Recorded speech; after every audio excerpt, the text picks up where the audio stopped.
Hey guys, what's going on? Welcome to the first ever game review here on this channel. As some of you guys know, for those of you who know me, I'm trying to win an open level volleyball tournament, which is essentially just like, I wouldn't call it pro, but it's like semi-pro level, right? So like kind of highest level that you can play without being considered necessarily a full-time pro player. And so I've been playing a lot of tournaments, and what I want to do, and we'll hopefully do this more consistently, is I will film games and then we can watch them back together, and I can kind of go through my thought process of like, man, this is what went really well. This is maybe what didn't go so well.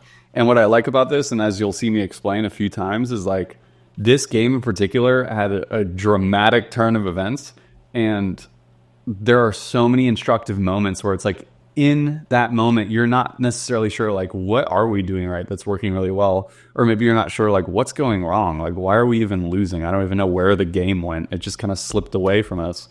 But now when you watch it in the setting, it becomes really obvious. And there's a lot of little points, I think, that, especially if you're like, if you're playing BB tournaments or A tournaments, or even if you're a AA player like myself, you'll probably be able to have a lot of takeaways from here. Especially in a game like this where there was such a dramatic turn of events. So, just to kind of set the game up here, we are facing the number 1 seed team. So they've won every single game. We have not. And so in theory, this should be a really challenging game for us, but we're off to a good start. We don't even start filming the game until I think we took a technical timeout. So the score was 13-8. We were up. We actually, the highest deficit we had at that point, I think we were up by 7 points. It was 11-4. And so if you don't know volleyball, the game goes to 21. So like we're already halfway there and they only have 4 points. They gain a few, which is, I would say, normal, not a huge deal. We're still up 13-8. They take a technical timeout. And just to kind of set this up for you so you understand our thought process during the game, I told my partner, just kind of watching both of these players play, we'll call them Bandana and Blue Shorts for the sake of simplicity. I'm like, let's keep the ball away from Bandana as much as possible, because I felt like he was very crafty in his shots and was going to be a really challenging opponent, and I thought like he would have a much easier time scoring. They're both good players, but just like these are things you think about in tournaments. So I was telling him, let's try and keep the serves away from Bandana as much as possible. And just kind of focus on the guy in blue shorts and hope that we can use that to an advantage. So they're up to serve 8-13.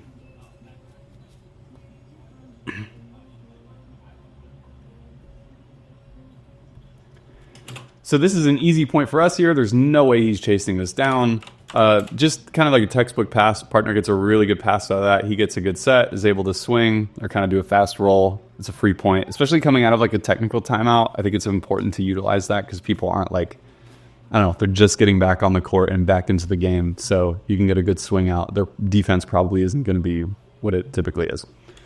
So we're up to serve. Partner goes for a float. So this actually, I think this is pretty instructive, especially for me blocking in this case. Like you can see, if I back this up here, I'm a little late on the block because he goes to swing. So this is when he's contacting the ball, and I haven't even pressed yet. I haven't even pressed my hands over. Not necessarily in this case like it would make a huge difference, but maybe it would, especially if I was perfect at blocking, which I'm not. But like you can see, I'm only starting to press here and have my hands fully pressed over far after he swings. And now my partner's left to defend. He even admitted, he's like, that was a good block. It came right to me. But in this case, it's not enough. And he's left to defend. He gets a good touch, but goes out of bounds. So now the score is 9-14. Their serve. Go to my partner. I almost don't even want to talk about this. This is just embarrassing. I, for some reason, think I can be as crafty as Mr. Bandana Man and go for this nifty little set over the net. But he's literally just waiting there and then pokes it down for a free point. This is like, I don't know, this is almost not even going over because that's just a stupid mistake where I'm not thinking and is completely avoidable. So, it is what it is. I admit my fault and they're serving. Partner gets a good pass. I set him. He goes for a good shot down the seam. They're keeping it in system, doing a good job, but essentially give me a free ball, and now it's my turn to swing. I go for this dinky slap over the net, and then they slam it. So I think something like this is a lot more instructive. I'm going up to swing here, because I don't know, everything's been pretty textbook so far.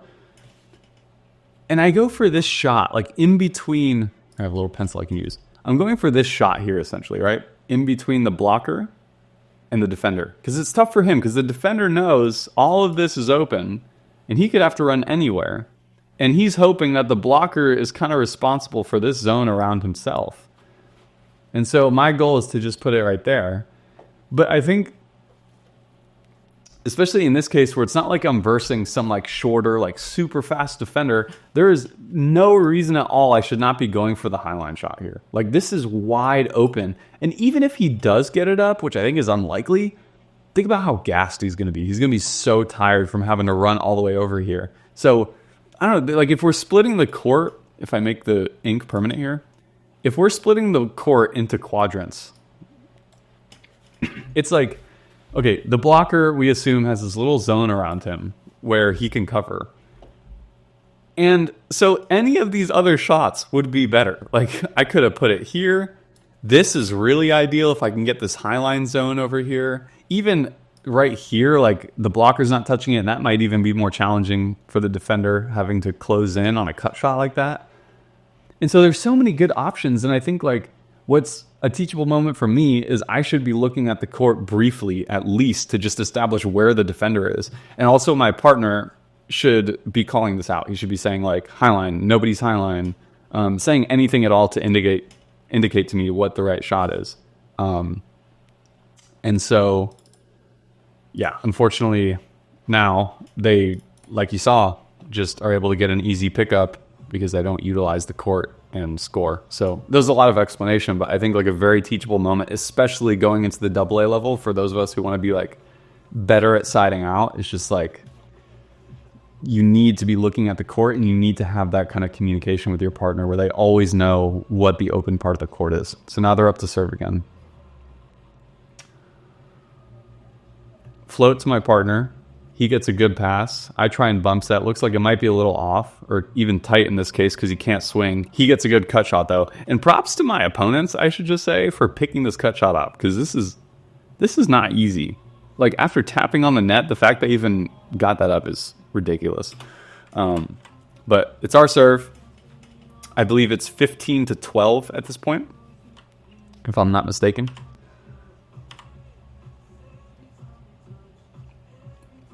I go for a float. I go to the wrong person, I should say. And then they get a nice swing. I'm there with the pickup, but it's not a good enough up for my partner to get. I don't know. I think the only thing that's worth saying about this is, like, I literally served it to the person who I said we should keep the ball away from. And as you can see, he demonstrates the fact that he's good. Even with the block, he's able to get a good swing. Got to commend myself, I guess, for being there and getting the pickup. But, like, these are the little things that add up in game, because it's like the score was 11-4 and now we're going to switch and they're 13-15 with all this momentum building, and the game, the score gap is shrinking. And it's like, when you are under the tent after the game, after losing, and you're like, where did that game go? It's little things like that. It's like, okay, I should be trying to serve aggressive, like down this line against the opponent who I think would have a harder time with serve receive. So I don't know, just not taking that into account and not being able to execute on that is what is making us pay right now for some of these points.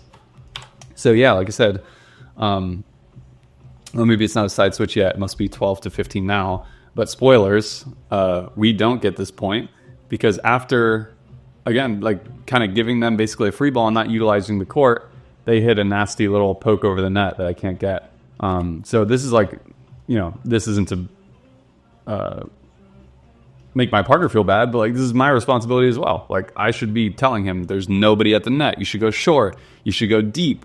Just something to make it more challenging than just giving them a free ball, which again is like a dual responsibility. I never feel like it's one person's fault because communication takes place between two people. So now they have the ball again with this momentum, 13-15 after being down by 7 points.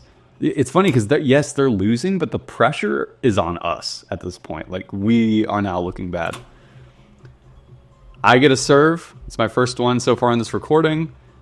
I go for a shot. I go for that same short shot we were talking about before, but this time it actually works somehow. Honestly, looking back, I would have liked something a bit craftier, but we get the point, so it's whatever. And now it's 16-13. My partner's up to serve. Unfortunately, looks like he has some weird little footwork issue here as he goes to serve and serves it into the net. That happens, nothing to point out there. Just unfortunate because now, again, closer game than it should be. 14-16, their serve. So he goes in for the float to my partner. That's a tough float. You can see how much that serve was moving. We'll talk about it after. They swing, get the point. That's tough to defend, especially he keeps swinging into the net, so that makes it really tough to adjust your platform. But this is super instructive moment here for me. So they serve my partner.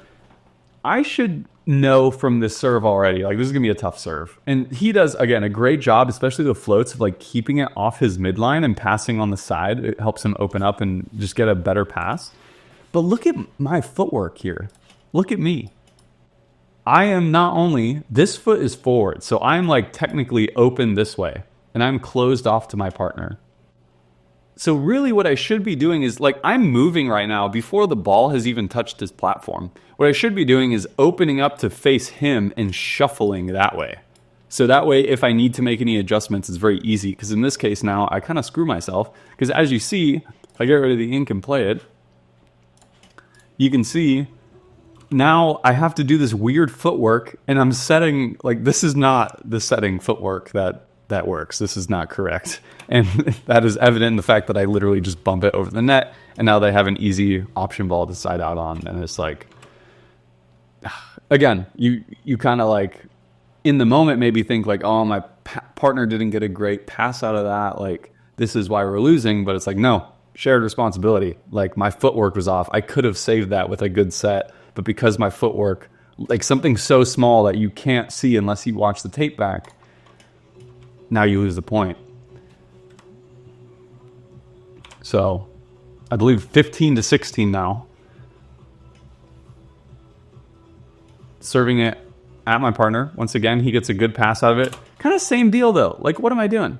Granted, in this case, it's not everything's going to be perfect. But once again, it's the same footwork. Look, I'm open this way because I took my first step with my right foot just because I guess it feels natural. Maybe that's something I need to work on. But I really should be facing my partner this way. I should be looking this way and shuffling that way. And so once again, I'm left to kind of backpedal and maybe give not quite an ideal set to my partner. Yeah, so he's clearly, you can tell by the body language, maybe this is partially a communication thing. He goes and is waiting for a set to the middle because he's he is correct in this case. He's okay, I passed it a little bit outside. I need to come in. And because of my poor footwork, now I am setting outside too much. He has to adjust and has to essentially give a free ball, which leads to them getting a good swing. Now the momentum is just so off. So the pressure is really on us now. Because we went from leading against the number 1 seed team by 7 points to now it's a tie game. And they still have the ball. And we're making these simple mistakes and can't even side out, so it's really tough. So, once again, their serve. They serve once again to my partner. That's a tough float. He does a good job of keeping it. I set way outside, which is just a mistake. They keep it in system and get a better shot. Also, I should say, this is kind of instructive, I think. My partner does a great job of just making something out of it. This is how... respect to my partner here, or my opponent here. This is how you should have your opponents looking, I feel after every point. There is no reason they should be passing free balls while standing upright. Otherwise, why are you even playing? You should be making it more challenging out of respect to your partner and yourself and your opponents. So shout out to my partner for making this happen. But again, everybody here is athletes. They train for this. They've been playing a long time, etc. And they can still make things happen when they're struggling. So they just get like, frankly, they just get a better shot. Like, that's nasty. That's really tough to track down. He can't even get a full hand on it. So not that I blame him. It's just like, these are the things when you can't side out initially off that first pass that you are going to then have to work through and expend more energy on just for them to still get the point. They serve my partner. This is very instructive at this point. So look, not every pass is going to be perfect. He obviously opens up to the wrong side. Naturally, the pass goes that way. I try and get a pass out of it, but it essentially becomes what we call a 50-50 ball, which is when the ball goes right on top of the net. And so now your partner is left to joust or fight a block, which is tough. Some people are really good at it and actually kind of prefer that play style. But what am I doing? I'm just standing here watching. And so when the ball comes back over, in theory, this should be an easy up, but I just completely give up on it because I'm not there. But it should be an easy up. I should know, okay, because of this pass and because I'm having to hustle and back set this while sliding, I should know that it's maybe not going to be the best set ever. And I should hustle back on the court to help my partner out, knowing that it might get blocked and I'm not. So very instructive. I think, like, unfortunately, in these situations where you're forced to hustle, it's like you are also forced to continue that hustle to keep the point going because the opposite team is given an advantage in that case. So their serve again. I actually get a serve, which ends up being out finally. And so we get a point here. Looks like it's a side switch. I'm not sure exactly what the score is. If I had to guess, it's probably 17-18 at this point. But we're down now after all this. My serve. I go for a top spin to blue shorts here. He gets a weird pass, but they pokey set it and fix it and get a swing. And this is honestly, like, I should be making this serve tougher. Like, I should not be putting it right in his lap. I should be trying to serve down the line or something. Just anything to make it more challenging. But I think, again, it's like a tape shot. Tough to read. He now has to open up more than he expected in like a split second, which is not possible for most people. And is really tough. And so they get the point. So now it's 19-17. Their serve. Oh, and funny moment here.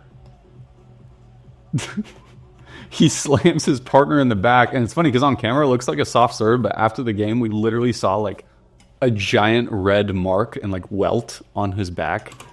But free point for us. We'll take it. So now...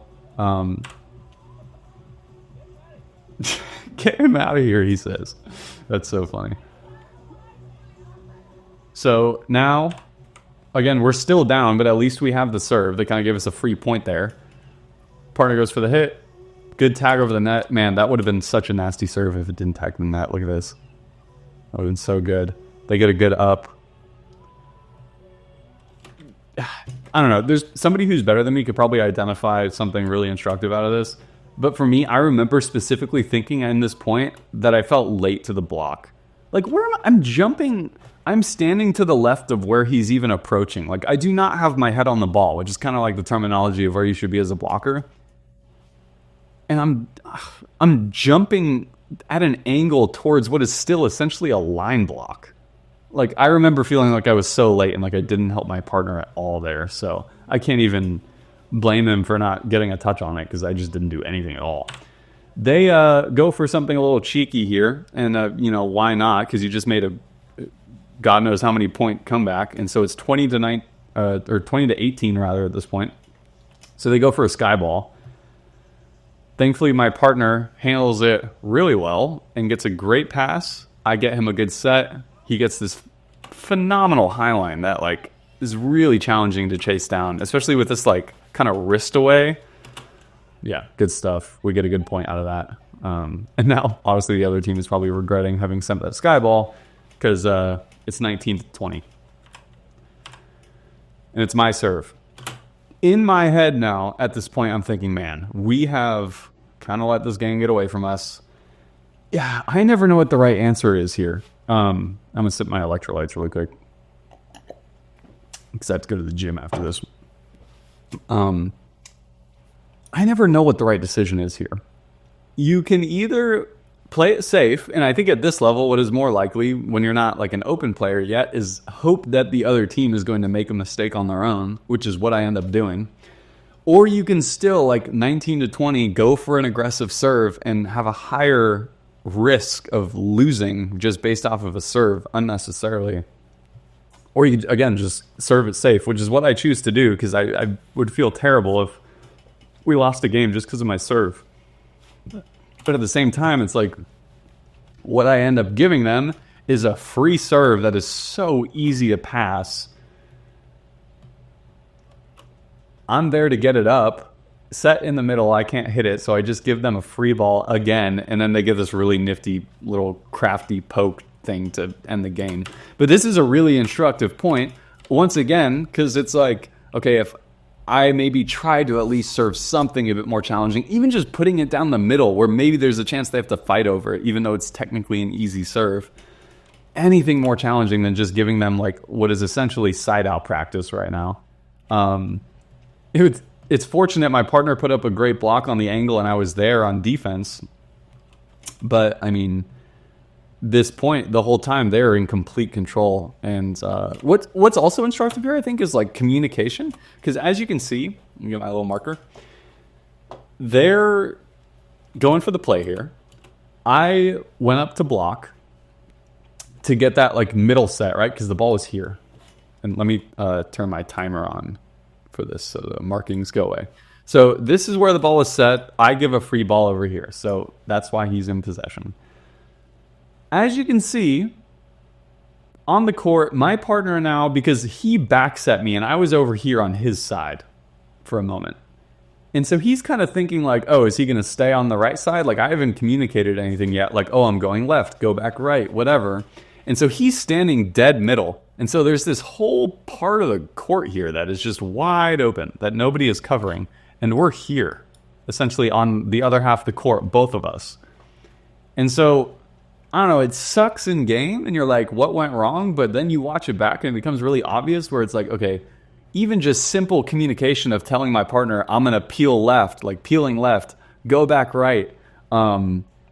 Just something as simple as I'm left. And he knows to go back to his side. And it's just like, I don't know, it's an annoying shot, but it's really smart by the opponents because it's just open. Because we just gave it to them. Just lack of communication. And that's the game, 21-19. After an 11-4 lead, we lose the game. And I don't know,